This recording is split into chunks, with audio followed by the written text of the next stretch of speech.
Okay, good morning all. Welcome to Learners Academy. So we were at exercise number 9.6, right? 9.6 linear differential equation was the topic we started yesterday, and we completed questions up to question number 12 और general solution ये बहुत काफी अच्छा सा part अपन ने कल cover कर लिया ना। और बचा हुआ पार्ट आज होपफुली अपन कवर कर देंगे, मतलब पर्टिकुलर सॉल्यूशंस आज अपने को करने हैं। तो पिछले 3 एक्सरसाइजेस में ऐसा हो रहा है कि टॉपिक एक अलग चीज है, लेकिन पर्टिकुलर सॉल्यूशन एक अलग ही बात है, अलग ही चीज है ना। वो तीनों में आएगा ना। तो 9.4 में भी आया पर्टिकुलर सॉल्यूशन, वहां से स्टार्ट हुआ एक्चुअली, और 9.5 में भी आया, होमोजीनस में भी आया और लीनियर में भी आएगा। तो पर्टिकुलर सॉल्यूशन पूछना कोई type of linear differential equation नहीं है, वो तो उसका हक है कभी भी पूछ सकता है। वो सी सहित इक्वेशन को सी रहित बनाना चाहता है, तो वो कुछ एक्स और वाई की इंफॉर्मेशन दे, सी की वैल्यू डलवाना चाहता है, एक्चुअली सी कितना है ना, वो एक अलग बात हो गई। और type of linear differential equation की बात करें तो वी हैव 3 डिफरेंट एक्सरसाइजेस। तो लास्ट चल रही है, उसमें पर्टिकुलर का तड़का स्टेल लगा दिया है। ठीक है, तो अब मोस्ट प्रोबेबली आपको मैंने पहले भी कहा था कि जब ये पर्टिकुलर पूछेगा ना, तो ये इंटीग्रेशन पार्ट इजी देगा, क्योंकि क्वेश्चन वैसे ही लेंदी हो जाता है ना। तो अब जो पिछले अपन 12 तक करके आए ना क्वेश्चन कल, तो उसमें जो इंटीग्रेशन था ना, उससे आप सरल इंटीग्रेशन पाएंगे, है ना। और लीनियर डिफरेंशियल इक्वेशन भी सरल टाइप की पाएंगे कि पी जल्दी निकल गया, क्यू जल्दी निकल गया, इंटीग्रेटिंग फैक्टर भी आसानी से, ऐसे 2-3 क्वेश्चन चाहिए आसान से, बिल्कुल, है ना। चलो खत्म कर देते हैं इनको। हाँ, क्वेश्चन नंबर 13 बोलो एक बार, क्या है? Yes, 2y10x, yes, equal to sine x. Okay, तो इसमें आप क्लियर कट देख पा रहे हो कि P क्या है और Q क्या है। बोलो P तो क्या होगा? अच्छा, वो भी है, चलो बता, हाँ बोलो बोलो बोलो, क्या है? वैन, जो भी इन्फॉर्मेशन एक बार लिख दो। y equal to 0 and x equal to π/3। ठीक है, तो ये हो गया हमारा एक्स्ट्रा इन्फॉर्मेशन सी को हटाने के लिए। चलो इसको अब जनरल फॉर्म से कंपेयर करते हैं। पहला क्वेश्चन है तो थोड़ा स्टैंडर्ड तरीके से कर लो, जैसे है ना। देखो जनरल फॉर्म क्या होती है, dy/dx, मतलब स्टैंडर्ड फॉर्म जिसको अपन कहते हैं, py equal to q। So on comparison I will get what, p की वैल्यू 2 tan x है ना। y से y कंपेयर करो तो p की वैल्यू क्या आ जाती है, 2 tan x। ठीक है, कंपेयर हो गई। और q की वैल्यू क्या आ जाएगी, sin x। तो यहां से कंपेयर करके मुझे मिला p equal to 2 tan x and q equal to what, sin x। ठीक है, p एंड q should be the functions of x and और कांस्टेंट्स, है ना। ये बात बिल्कुल फिक्स रखनी है आपको। नाउ व्हाट, अब इंटीग्रेटिंग फैक्टर, है ना। तो नाउ इंटीग्रेटिंग फैक्टर, इसको अपन शॉर्ट में IF कह सकते हैं, is given by e to the power integration p dx। So it will be like e to the power integration, p की वैल्यू क्या थी, 2 tan x dx। 2 को तो ले लो बाहर, और 10x का इंटीग्रेशन क्या होता है, log sec x। तो 2 log sec x हो गया, ये 2 log मॉडुलस sec x हो गया। और 2 को अंदर ले जाए तो it will be like e to the power log sec square x होगा। और स्क्वायर लगा दिए तो अब आपको मॉडुलस लगाने की जरूरत नहीं, फिर लगा दो चलो, क्योंकि स्क्वायर तो वैसे पॉजिटिव होता है। ठीक है, तो ई से लॉग कट के फाइनल इंटीग्रेटिंग फैक्टर आ गया मेरा sec square x, sec square x। ठीक है, फाइन। नाउ व्हाट, अगर आपके पास इंटीग्रेटिंग फैक्टर है तो जनरल सॉल्यूशन लिखने की कोशिश करते हैं, इसी स्पेस में लिख देते हैं। ज्यादा डिटेल में मैं स्टेप्स नहीं लिख रहा हूं, आपको सारे फॉलो करने जो कल अपन ने स्टार्ट किए थे ना। तो now general solution is given bye,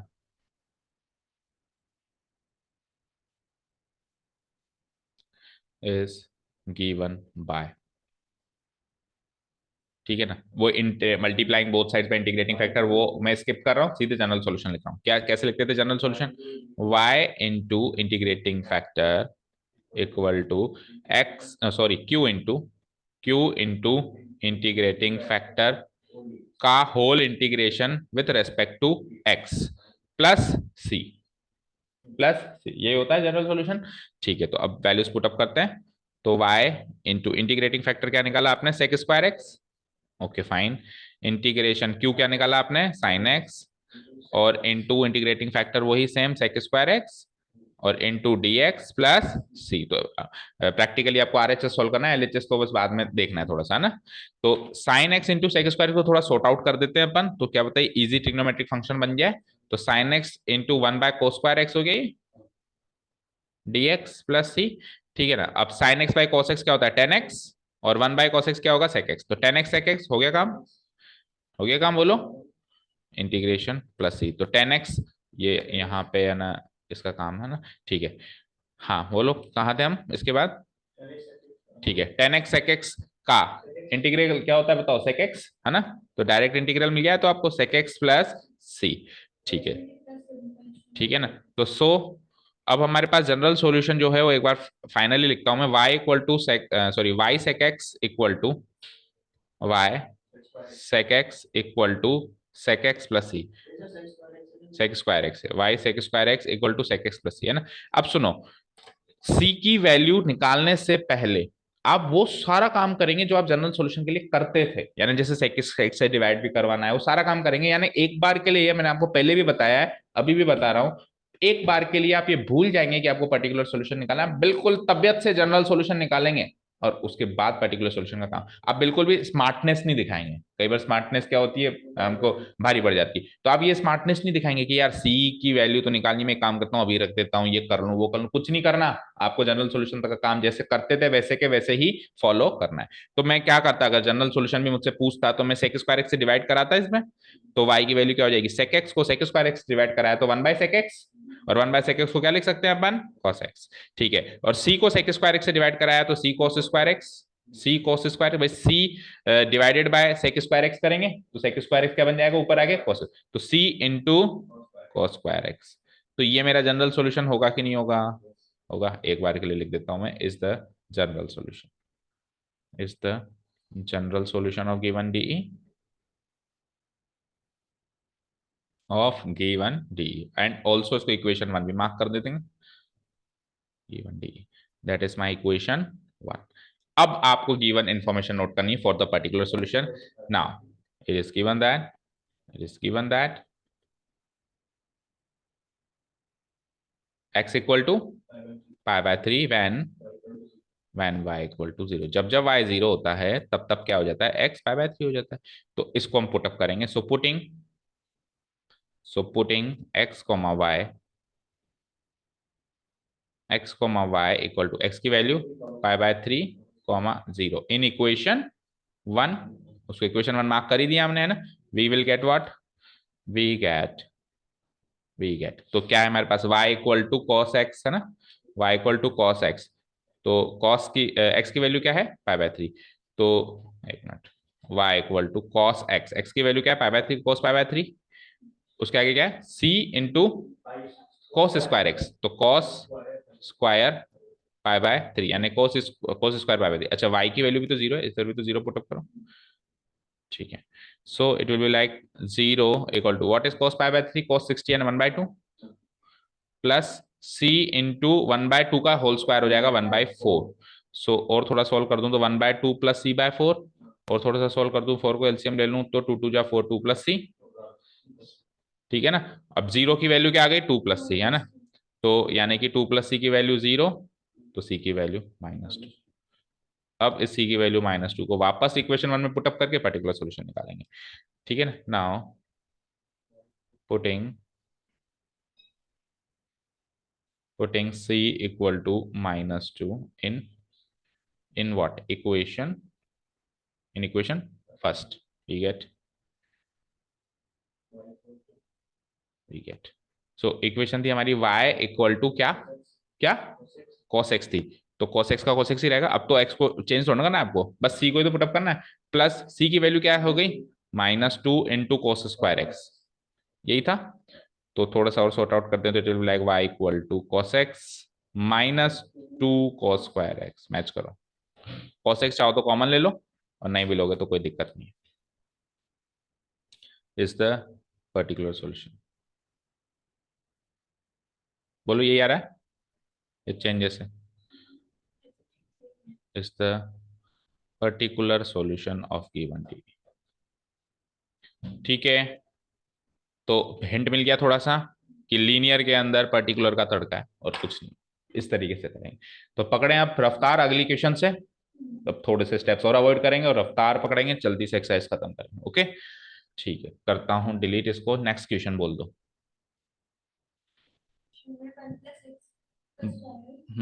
into dy by D X plus का 2xy,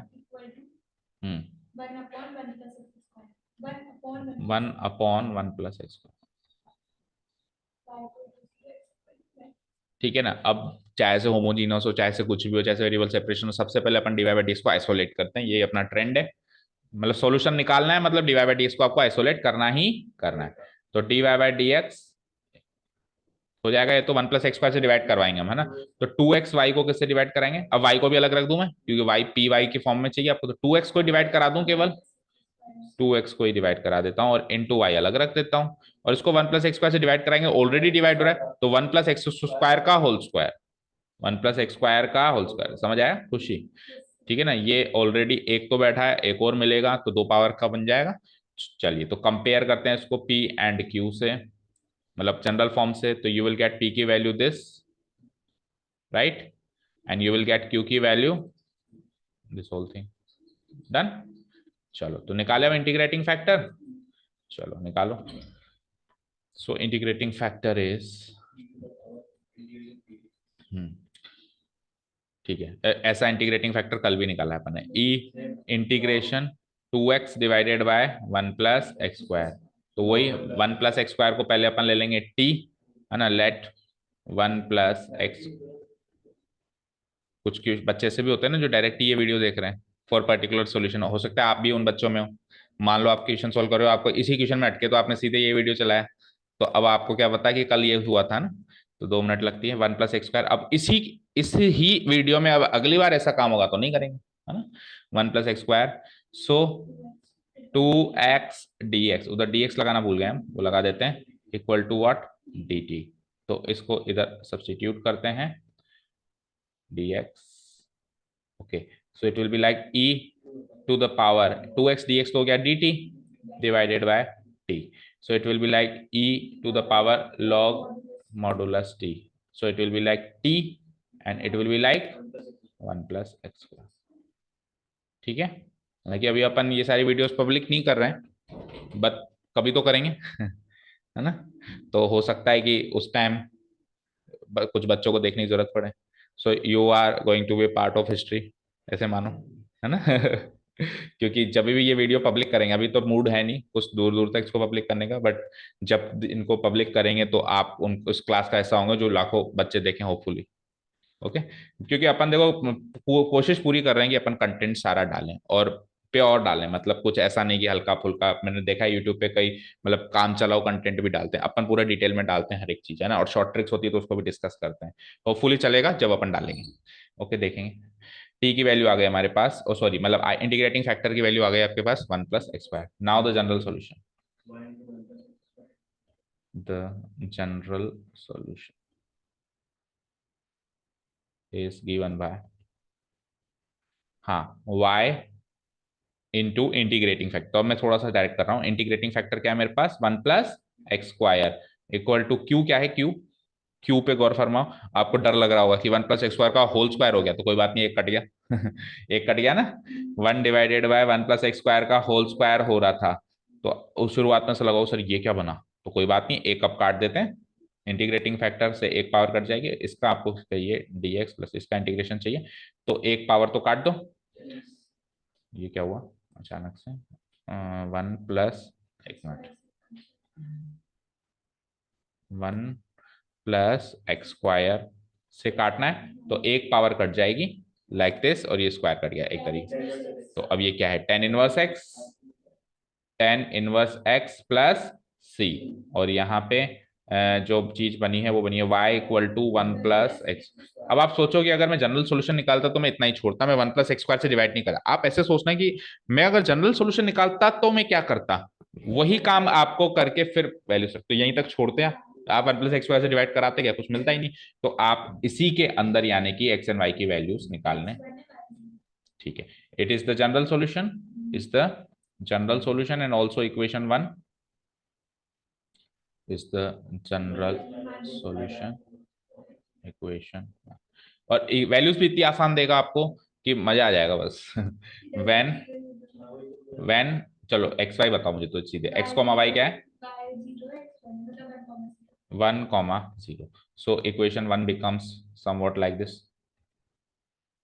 तो y की वैल्यू 0, तो ये पूरा पार्ट 0 हो गया है ना। 1 + x की वैल्यू 1, 1 का स्क्वायर, और टेन इनवर्स x की वैल्यू 1 प्लस सी। तो ये वाला पूरा पार्ट 0 हो गया, और ये क्या हो गया, पाई बाय 4 प्लस सी। तो सी की value minus pi by 4, C equal to minus pi by 4। This is your the value of the particular constant value, arbitrary से पर्टिकुलर पे आ गए।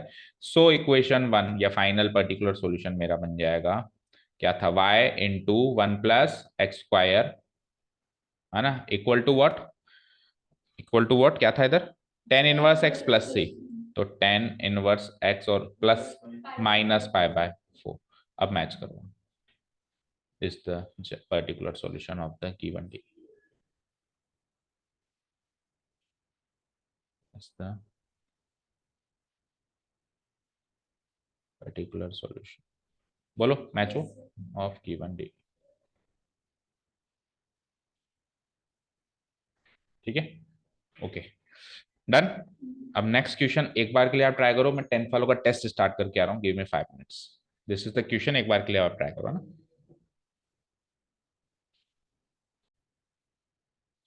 तो this is the question, question number 15, ठीक है ना, इसको सॉल्व करेंगे बच्चों। तो D Y by D x को आइसोलेट करते हैं स्ट्रेट अवे, इजीली आइसोलेटेबल है वो, है ना। जल्दी से अपन इसको इस वाली टर्म को बस उधर, हाँ, आइसोलेट क्या करना है, मतलब आइसोलेट करने का मतलब कोएफिशिएंट से आइसोलेट करना है ना, कोएफिशिएंट 1 होना चाहिए, तो वो ऑलरेडी है ना। तो हमको बस इसको P Y equal to Q के फॉर्मेट में डालना है, यही काम है। तो ये क्या हो जाएगा, अच्छा वो भी हो रखा है, तो सब कुछ ही हो रखा है इसमें, तो कुछ करना ही नहीं है। चलो, तो पी की वैल्यू तो हो जाएगी आपकी -3 cot x, right.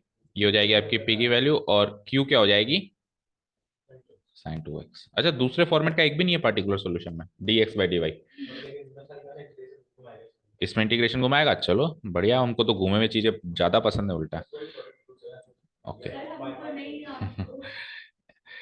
Integration P D X E, integration P. देखो ये कोशिश किया करो कि क्लासरूम में और घर पे जब अपन पढ़ते हैं उस टाइम जितना घुमा हुआ क्वेश्चन आना चाहिए, जिस हद तक आना चाहिए आ जाए, बस फिर वो क्लासरूम में, एग्जाम में नहीं आना चाहिए ऐसे। अभी ऐसे मत सोचो कि अभी क्यों आ रहा है ना, अभी तो आना चाहिए, अभी तो इससे भी घुमावदार आए, तभी तो मजा आएगा। ओके, तो -3 को तो मैं बाहर निकाल दूं, और कॉट एक्स का इंटीग्रेशन होता है log modulus sine x, yes. अब ई को साइन से काटने के लिए -3 का जुगाड़ करना पड़ेगा, है ना। अब -3 का जुगाड़ मतलब -3 को पावर में लगाना पड़ेगा ना। तो it will be like E log -3 power लगाऊंगा मैं साइन की, तो 1/sin³ x हो जाएगा, 1/sin³ x हो जाएगा, yes you got it right, 1/sin³ x, जो कि अगले स्टेप पे अपन cos³ x लिख सकते हैं ना। ई से लॉग कट गया, तो 1/sin³x which is cosec³ x, cosec³ x, so it will be my, okay, cosec³ x हो गया हमारा क्या, इंटीग्रेटिंग फैक्टर। नाउ इक्वेशन लिख देते हैं हम, y into integrating factor, what is integrating factor, cosec³ x equal to क्या, q into integrating, what is q, sin 2x है, ओके। तो sin 2x को मैं लिख दूं 2 sin x cos x, 2 sin x cos x into, और फिर integrating factor क्या है, अच्छा cosec³ x ना लिखिए इधर, साइन 1/sin³ x लिखने में ही फायदा है। अब जिसको जैसे लिखने में फायदा है वो काम अपन करेंगे, dx प्लस सी।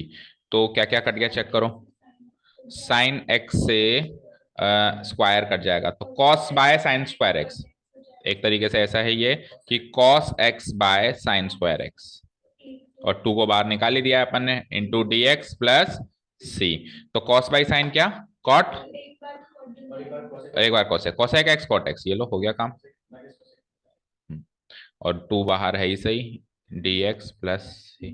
तो minus cosec x cot x का होता है कोसेक एक्स, तो cosec x cot x minus cosec x cot x का इंटीग्रल होता है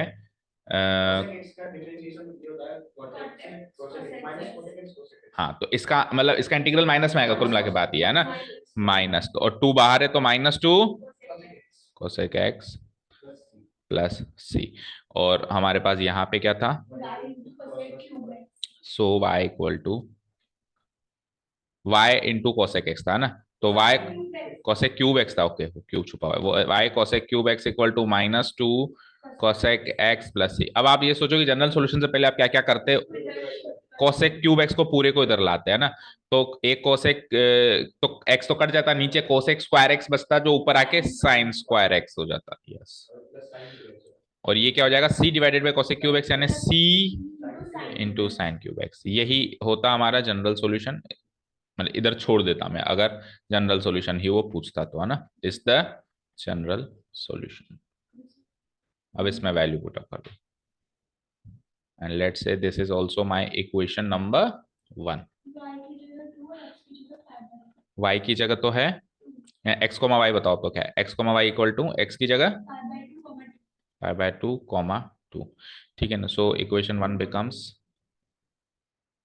y की जगह 2 -2 sine square π/2 c into sine cube π/2, ठीक है। तो इम्प्लाइज 2 इक्वल टू -2 इंटू 1 -2 और c रहेगा, है ना, क्योंकि π/2 साइन π/2 1 होता है, c की वैल्यू 4 हो जाएगी। सो इक्वेशन 1 में पुटअप कर दो। कहां तक छोड़ के आया था मैं, y equal to -2 sine square X plus C की जगह 4 आ जाएगा, तो 4 साइन क्यूब एक्स। मैच करो अभी answer, is the particular solution.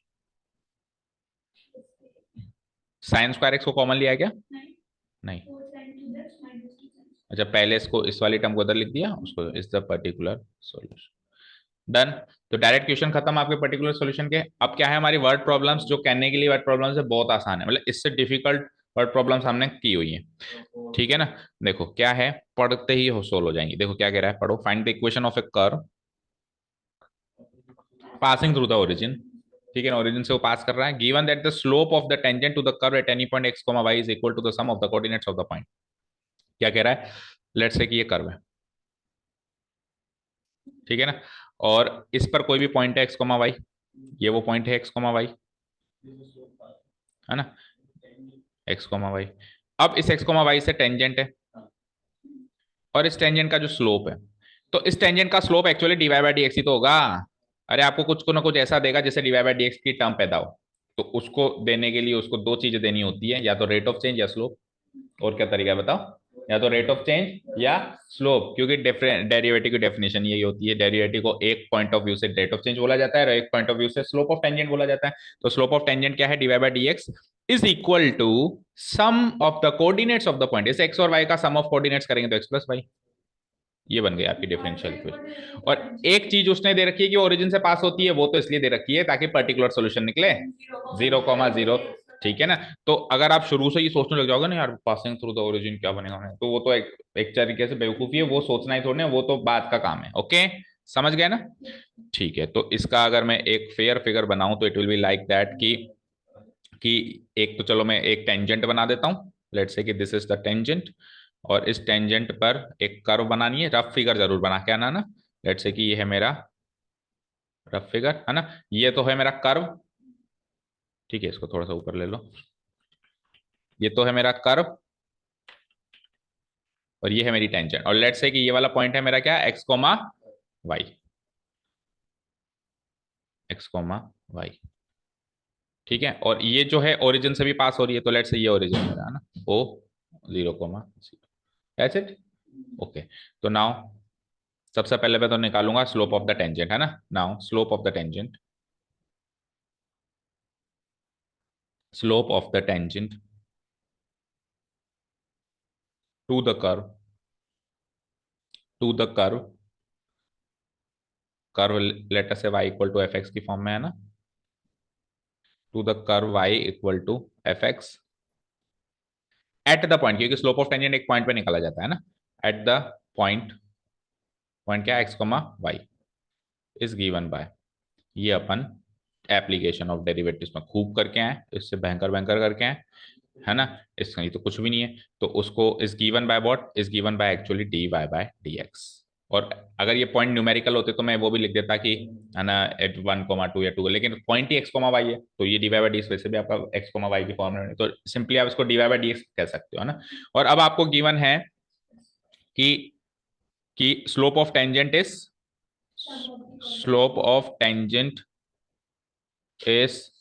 equal to sum of the coordinates, is equal to the sum of coordinates of the point, sum of coordinates of the point कौन सा, जहां से tangent गुजर रहा है, x comma Y, है ना। तो इसको अगर अपन एक इक्वेशन फॉर्मेट दें तो it will be like that is, slope of tangent अपन निकाल चुके हैं, क्या नाम दे चुके हैं उसको, dy बाय dx, और सम ऑफ कोऑर्डिनेट्स क्या है, x प्लस वाई। तो बन गई हमारी differential equation, is the required differential equation, is the required differential equation. अब डी को सॉल्व करना है अगला काम। तो अब मान लो ये पहले वाली इक्वेशन बन गया, आप क्या ना क्या करोगे, y है तो y वाली टर्म को इधर लाओगे, तो dy by dx minus Y equal to x. तो कंपेयर कर दो, p तो क्या निकला, p तो निकल जाएगा -1 और q क्या है, x। सो इंटीग्रेटिंग फैक्टर बोलो, so I F equal to E to the power integration -1 dx, जो कि हो जाएगा e to the power -x, ठीक है ना। अब e to the power -x से मल्टीप्लाई कराएंगे हम, मतलब जनरल सॉल्यूशन लिख दूं सीधे ही, बोलो। सो जनरल सॉल्यूशन,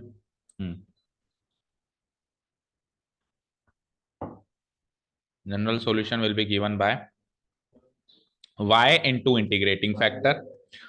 तो y इंटू इंटीग्रेटिंग फैक्टर क्या है, e to the power -x, q क्या था, x, q तो x ही था, तो x into integrating factor -x dx plus plus c। समझ आया। चलिए बाई पार्ट्स लगाना पड़ेगा, बोलो पहला फंक्शन x, पहला फंक्शन x एंड दूसरा फंक्शन इज एक्सपोनेंशियल फंक्शन, ठीक है।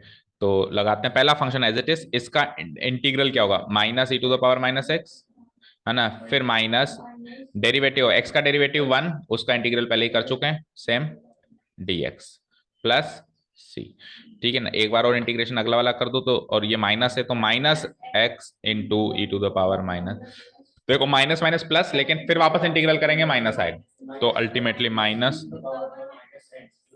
Very good, okay. So e to the power -x या फिर -e to the power -x ले लो, क्योंकि दोनों नेगेटिव है, -e to the power -x common ले लें तो it will like x plus 1 plus c। So उधर से आ जाओ, अब क्या क्या है हमारे पास, सो उधर क्या था हमारे पास, y into E to the power y into E to the power -x equal to -e to the power -x into x plus 1 plus c. So e to the power minus, काटना बनता है, तो काटोगे तो -1 times cut जाएगा इधर तो, और उधर क्या हो जाएगा, सी के साथ e की पावर प्लस x हो जाएगा, क्योंकि डिवाइड करेंगे ना, -x की पावर क्या हो जाएगी, प्लस x हो जाएगी। सो वैसे तो ये है हमारा फाइनल इक्वेशन। अब बताए, सुनो ध्यान से देखो, -x -1 plus c e to the power x, और ध्यान से देखो x plus Y plus 1 equal to, शायद कल ही किया है क्वेश्चन, चेक करो, इसका जनरल सॉल्यूशन हमने ये बनाया था ना, इज द, क्योंकि एकदम से क्लिक कर गया कि यार ऐसा तो कल भी आया था ना, कहाँ था क्वेश्चन बताओ, जिसकी डिफरेंशियल इक्वेशन ऐसी बनी हो जैसी हमारी बनी है, वही होगा जिसकी डिफरेंशियल इक्वेशन बनी होनी हो। तो ऐसा कहाँ था, 13 तो आज की है हमने, ये रहा 10th वाला नहीं था, कुछ और था, चलो आया होगा कहीं पर, कुल मिला के ऐसा बना था ना। बट एक्चुअली एक चीज बताऊं आपको, दो डिफरेंशियल इक्वेशन से भी तो एक, मतलब दो अलग अलग डिफरेंशियल इक्वेशन से भी तो सेम सॉल्यूशन आ सकता है ना, क्योंकि सी का मतलब क्या हुआ वहां पे, सी का मतलब तो वही हुआ ना भाई, सी कुछ भी है ना, ठीक है ना, तो हो सकता है ऐसा भी। ओके चलो, नाउ अब क्या करना है, also given that, now it is also given that the curve passes through, now it is also given that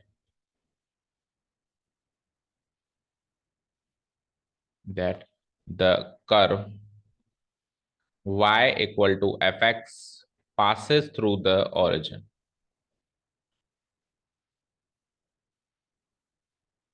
through the origin o 0,0। so what we will do, we'll put, ये मान लो equation 1 थी, so we will put 0,0, putting x, y equal to 0,0 in equation 1, right? we get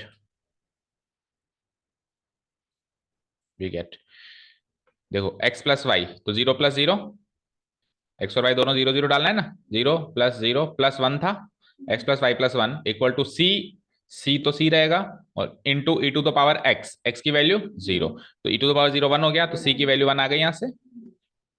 ठीक है, तो now putting again, putting in equation again, putting c equal to 1 in equation 1, c equal to 1 in equation 1, we get क्या था, x plus Y plus one है ना, तो x plus Y plus one, और c की value 1 डाल देंगे, c into E to the power x था, तो 1 into E to the power x यानी कि e to the power x। ठीक है ना। अब ये अगर इसको डिफरेंशियल इक्वेशन के नजरिए से देखें तो ये जनरल सॉल्यूशन है, लेकिन वर्ड प्रॉब्लम के नजरिए से देखें तो ये इक्वेशन ऑफ दैट कर्व है, y equal to F X, y equal to F X जो कर्व था हमारा उसकी इक्वेशन है, is the equation of the required curve of required curve, या required equation of the curve ऐसा लिखो। ठीक है ना, देखो उसका क्वेश्चन भी तो ये था, find the equation of A curve, find the equation of A curve. ठीक है, समझ आया, तो हमने फाइनली जनरल और पर्टिकुलर दोनों सेम बनी है, क्यों, सी का है, सी ही तो डिफरेंस क्रिएट करेगा, है ना, ऐसा नहीं कह सकते कि सी हटा दो बस, है ना। Okay, 17th, find the equation of A curve, same nature का है। अब इस बार इसने पॉइंट दे रखा है साफ साफ, थोड़ा पर्टिकुलर दे रखा है, ओरिजिन ना देके, और अब आपको जो डीवाई बाय डी एक्स वाली इक्वेशन बनाने के लिए जो इंफॉर्मेशन है उसको पढ़ो।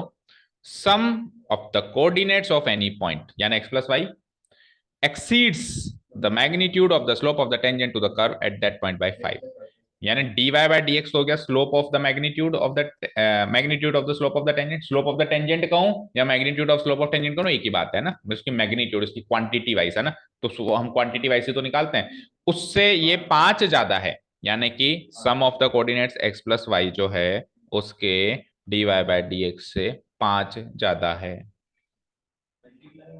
क्यों, एक्सीड करने का मतलब होता है ज्यादा होना, जैसे कि तनिष्क के नंबर इसके नंबर से 5 ज्यादा है, तो तनिष्क के नंबर इक्वल टू इसका नंबर प्लस 5, समझ में आ गई ना, मान लो उसका 15 नंबर है, आपके 10 नंबर है, तो आपके नंबर इससे 5 से एक्सीड कर रहे हैं, तो 15 को क्या लिखूंगा, 15 इक्वल टू 10 प्लस 5 ही तो लिखूंगा। ठीक है ना, तो जो ज्यादा है वो एक साइड रहेगा, और जो कम है उसमें प्लस 5 लिख के आरएचएस में रखेंगे, समझ आया। ठीक है, ओके ना। चलो, तो अब इसको थोड़ा सा मैं डायरेक्ट कर दूं क्या, अभी मैंने इक्वेशन बना के बता दिया आपको, और ये अब कर्वर नहीं बना रहा हूं मैं, ठीक है ना, पॉइंट हमको गिवन है ही सही, सीधे मैं लिख रहा हूं, देखो क्या दिया हुआ है, सम ऑफ द कोऑर्डिनेट्स, थोड़ा सा शॉर्ट में कर रहा हूं बच्चों, चलेगा, sum of the coordinates is equal to the magnitude of, ये मैग्नीट्यूड वर्ड तो जबरदस्ती कंफ्यूज करने के लिए लगाया, अब सीधा स्लोप ऑफ टेंजेंट भी लिख सकता था, magnitude of slope of tangent, क्योंकि स्लोप ऑफ टेंजेंट की मैग्नीट्यूड ही होती है, वैसे भी डायरेक्शन तो होती नहीं है, स्लोप ऑफ टेंजेंट, है ना, इज इक्वल टू, नहीं क्या लिखा मैंने, गलत लिख दिया शायद, एक्सीड लिखना था, इक्वल टू नहीं लिखना था, एक्सीड्स लिखना था ना यहाँ पे, slope sum of the coordinates exceeds the magnitude, exceeds the magnitude of slope of tangent by 5 units, by 5 units। ठीक है ना, तो देखो अब मैं इसके हिसाब से बना रहा हूं मेरी डिफरेंशियल इक्वेशन। देखो सबसे पहले एक एक चीज को रीड करो, सम ऑफ द कोऑर्डिनेट्स क्या लिखोगे, एक्स कोमा वाई मानोगे आप, कोऑर्डिनेट्स तो जनरल पॉइंट को, तो एक्स प्लस वाई, एक्सीड की जगह इक्वल लगाओ, एक्सीड की जगह इक्वल लगाओ, और आगे बाय 5 है तो वो प्लस 5 कर देना, आगे क्या है, magnitude of slope of tangent क्या कहोगे, d Y by D x, और कितना एक्सीड कर रहा है, 5 से एक्सीड कर रहा है, समझ आया। तो यहां से डिफरेंशियल इक्वेशन बन गई हमारी, क्या, d Y by D x को आइसोलेट करके देखो, d Y by D x क्या आ गया, एक्स प्लस वाई माइनस 5, अब लीनियर डिफरेंशियल इक्वेशन के फॉर्मेट में लाने के लिए वाई को इधर लाना पड़ेगा, तो it will be like D Y by D X minus Y equal to X minus 5, तो क्यू पूरा एक्स माइनस 5 ले लो, X minus 5 is also function of X, don't forget, ऐसे मत सोचना सर माइनस 5 का क्या करें, अब एक्स माइनस 5 को ही फंक्शन ऑफ एक्स मान सकते हो ना, एक लीनियर फंक्शन, सो क्यू आ जाएगा मेरा यहां से, पी आ जाएगा, पहले तो बताओ -1 पहले की तरह, एंड क्यू क्या आ जाएगा, एक्स माइनस 5, क्यू क्या आ जाएगा, एक्स माइनस 5। चलिए तो इंटीग्रेटिंग फैक्टर निकालते हैं, सेम ही निकलेगा, पहले भी शायद -1 ही था क्या, पहले +1 था, तो फिर तो सेम ही निकलेगा, integrating factor equal to e integral -1 dx which is equal to E to the power minus x. ठीक है, चलो जनरल सॉल्यूशन लिख दूं मैं। So general solution is, general solution is y into integrating factor क्या है, e to the power minus x equal to q क्या है आपकी बार, x minus five into integrating factor वो क्या है माइनस एक्स का इंटीग्रेशन dx प्लस सी, राइट। चलो तो अब इसको सॉल्व करने के लिए क्या करें, अलग अलग कर दें एक बार के लिए। कैसे, x into E to the power minus x अलग कर दो, और माइनस इसको इंटीग्रेशन भी अलग अलग कर दो, इंटीग्रेशन dx, और फिर माइनस फाइव है बाहर, तो minus five into integration of e to the power minus x अकेला रह जाएगा dx, और प्लस सी। समझ गए। अब एक तो बाई पार्ट सोल्व होगा जैसे पहले हुआ था, तो अब ये भी सोल्व किया था, तो बताओ दो, लिखा है क्या कहीं, इसकी वैल्यू अभी भी सोल्व करी थी ना, भूल गए। Minus e to the power minus x तो कॉमन आया था, और अंदर एक्स प्लस वन बचा था ना। ठीक है ना। तो जो बच्चे डायरेक्टली यहाँ देख लें वो 10 मिनट पहले देख लें, क्योंकि पिछले क्वेश्चन में इसका इंटीग्रल हमने डायरेक्ट सॉल्व किया, इसलिए डायरेक्ट लिख दिया हमने। और माइनस फाइव और इसका integral first minus plus five minus X plus again E to the power minus X, इन दोनों में से भी कॉमन आ सकता है। तो एक काम करो, माइनस का नहीं कॉमन लो, प्लस का ही लो, क्योंकि उधर देखो प्लस का ही। हाँ, E to the power minus x का ही कॉमन लो, तो अंदर बच जाएगा minus X minus one plus five plus C, and it will be like E to the power minus x, तो five minus one four minus X अंदर बच जाता है प्लस सी। चलो तो जनरल सॉल्यूशन सॉर्ट आउट करते हैं। सो क्या था इधर, y into E to the power minus x equal to E to the power minus X into four minus X plus C.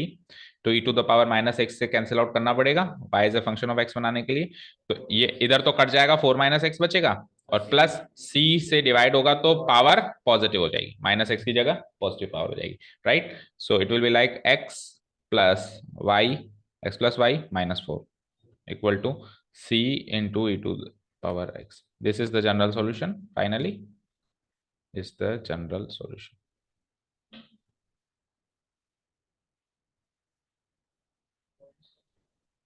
ये इक्वेशन वन भी हो गई हमारी।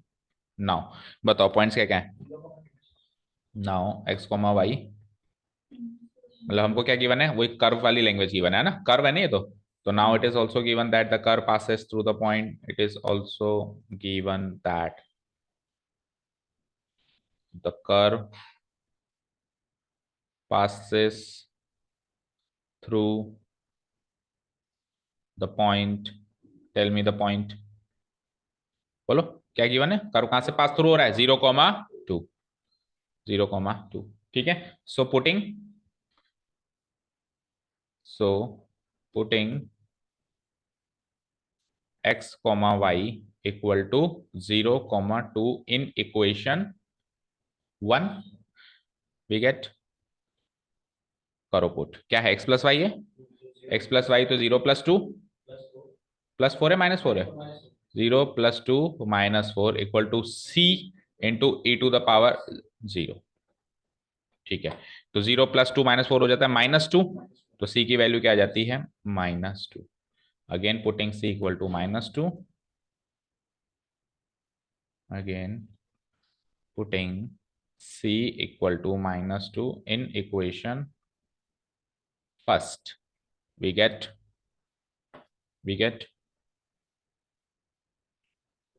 ठीक है, तो इक्वेशन क्या बनेगी मेरी, x प्लस वाई -4 था, तो x plus y -4 as it is, और c की वैल्यू क्या हो जाएगी -2, तो -2 ई टू द पावर x।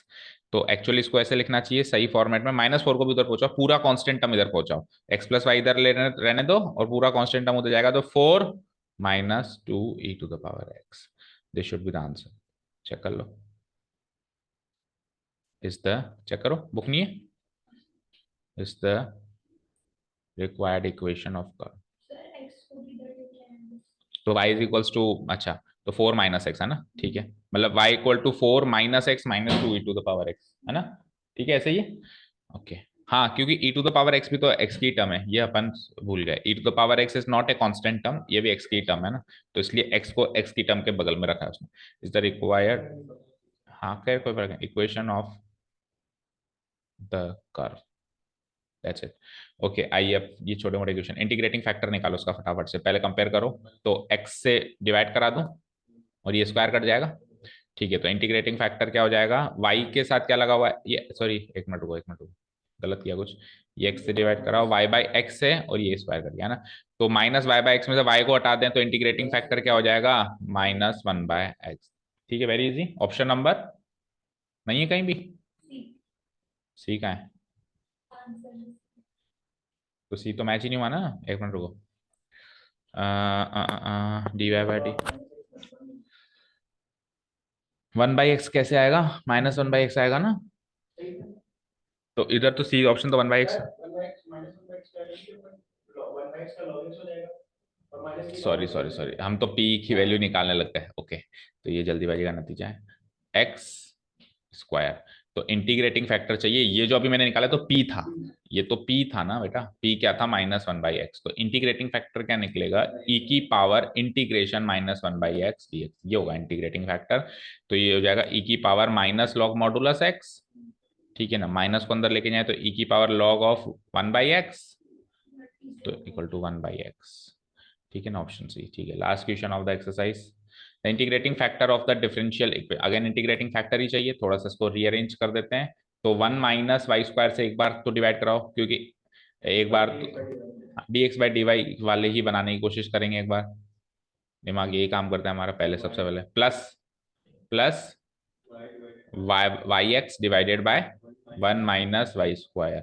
और हालांकि उसने इंटीग्रेटिंग फैक्टर पूछा है तो दूसरी चीजों का कोई मतलब नहीं है, बट फिर भी लिख तो लो, ए वाई डिवाइडेड बाई क्या हो जाएगा, 1 - y²। इंटीग्रेटिंग फैक्टर तो पी से ही मिलेगा ना, क्यू से कोई लेना देना नहीं है, बट फिर भी एक बार लिख तो लो।